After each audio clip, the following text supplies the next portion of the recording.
नमस्कार मेरे विद्यार्थियों, कैसे हैं आप? विद्यार्थियों, ई लर्निंग में मैं आपका हार्दिक स्वागत करती हूँ। मैं आपकी हिंदी विषय की अध्यापिका। विद्यार्थियों, आज हम कक्षा 6वीं में विषय हिंदी में व्याकरण के अंतर्गत प्रत्यय का अध्ययन करेंगे। लेकिन इससे पहले आप YouTube पे DAV के लिंक पर जाकर 7वीं और 8वीं में जो उपसर्ग है उसको अवश्य देखिए। उसको देखिए क्योंकि उपसर्ग के बाद ही प्रत्यय आता है, तो वो भी आपको पढ़ना है। तो आज हम प्रत्यय पढ़ेंगे। तो आइए सबसे पहले हम प्रत्यय की परिभाषा से अवगत होते हैं।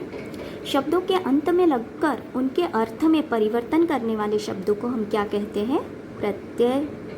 शब्दों के अंत में कोई शब्द है, उसके अंत में नया शब्दांश या शब्द जुड़कर उसके अर्थ में परिवर्तन करता है और उन शब्दों को हम क्या कहेंगे? प्रत्यय। अर्थात मूल शब्द के अंत में जो नवीन शब्दांश जुड़ता है और जुड़कर जो शब्द बनता है नवीन, उसे हम क्या कहते हैं? प्रत्यय। जैसे उदाहरण के लिए, पढ़ा धन आई बराबर पढ़ाई, देख धन आ बराबर देखा। ये हो गया बच्चों प्रत्यय। लेकिन उपसर्ग में शब्द के पूर्व या शब्द के पहले जो शब्दांश लगेगा और जब दोनों जुड़कर एक नवीन शब्द का निर्माण करते हैं तब उसको उपसर्ग कहते हैं। उपसर्ग में शब्द के पूर्व में शब्दांश जुड़ता है और प्रत्यय में शब्द के अंत में या बाद में या पश्चात कोई शब्दांश जुड़ता है और जो नया शब्द बनता है और जो उसमें परिवर्तन होता है उसे हम क्या कहते हैं? प्रत्यय। अब हम प्रत्यय के प्रकार देखेंगे। प्रत्यय के 2 प्रकार है, कृत प्रत्यय, तदधीत प्रत्यय। कृत प्रत्यय की परिभाषा, जो प्रत्यय धातु के अंत में जोड़े जाते हैं, अर्थात धातु यहाँ पे क्रिया। धातु का अभिप्राय क्या है बच्चों? यहाँ पे क्रिया, अर्थात धातु का अर्थ क्रिया होता है। क्रिया, काम करना, कर्म।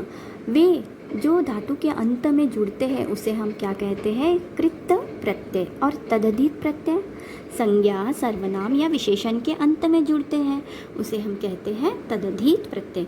संज्ञा, किसी व्यक्ति, वस्तु, स्थान का नाम। सर्वनाम, किसी व्यक्ति के स्थान पर आने वाले शब्दों को, जैसे मैं, आप, उन्होंने, आपने, ये शब्द सर्वनाम है। विशेषण, संज्ञा या सर्वनाम की विशेषता बताने वाले शब्दों को विशेषण कहते हैं। अर्थात जो प्रत्यय संज्ञा, सर्वनाम और विशेषण के अंत में जोड़े जाते हैं उन्हें तदधीत प्रत्यय कहते हैं। अब कृत प्रत्यय और तदधीत प्रत्यय दोनों के उदाहरण देखते हम।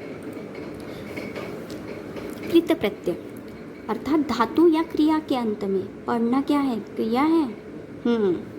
देख क्या है बच्चों? क्रिया। चल क्रिया, लिख क्रिया। अर्थात क्रिया के अंत में जो शब्दांश जुड़े हैं और जो नवीन शब्द बना है या जो उसमें परिवर्तन हुआ है उसे हम क्या कहेंगे? प्रत्यय। अब क्रिया के अंत में जो शब्दांश जुड़कर नवीन शब्द का निर्माण करते हैं उसे कृत प्रत्यय कहते हैं। ठीक उसी तरह तदधीत प्रत्यय संज्ञा, सर्वनाम, विशेषण के अंत में। अब धोबी क्या है? संज्ञा है, सर्वनाम है या विशेषण है? धोबी किसी व्यक्ति को नाम दिया गया है ना, तो संज्ञा है। अब संज्ञा के अंत में क्या जुड़ा है? इन बराबर क्या बन गया? धोबीन। बुरा धन ई। बुरा शब्द क्या है? संज्ञा है, सर्वनाम है या विशेषण है? किसी की विशेषता बताई जाती है कि वह बहुत बुरा है, उसमें बुराई कूट कूट कर भरी है, तो यह क्या कहलाएगा? विशेषण। संज्ञा के अंत में लगा, अब ये विशेषण के अंत में लग रहा है, तो बुरा धन ई बराबर बुराई। शेर, यह भी किसी प्राणी का नाम है, संज्ञा कहलाएगा, तो संज्ञा के अंत में क्या लगा है? नी बराबर क्या बन गया? शेरणी। क्या बन गया?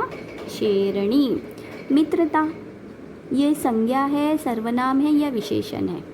बोलिए।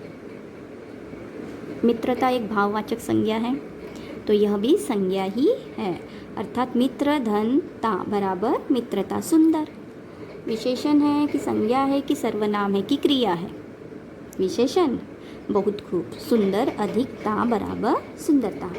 बच्चों, आशा करती हूँ कि आपको प्रत्यय यह जो अध्याय है समझ में आया। अब जल्दी से अपनी कॉपी और पेन लेकर आइए और गृहपाठ लिखिए। प्रश्न पहला, प्रत्यय के कितने प्रकार हैं? प्रश्न दूसरा, प्रत्यय के 10 उदाहरण लिखिए। लेकिन हाँ बच्चों, आपको यूट्यूब पर डीएवी मॉयल पब्लिक स्कूल की वेबसाइट पे जाकर, उसके लिंक पर जाकर कक्षा 7वीं और 8वीं में जो उपसर्ग वाला भाग है वो भी अवश्य देखना है, और साथ साथ में प्रत्यय का भी अध्ययन करना है, अर्थात उपसर्ग और प्रत्यय दोनों का अध्ययन करना है। अच्छा बच्चों, आशा करती हूँ आप गृहपाठ अवश्य पूर्ण करेंगे। अब मैं आपसे विदा लेती हूँ। मैं फिर आपसे एक नए अध्याय के साथ मिलने आती हूँ। धन्यवाद मेरे बच्चों।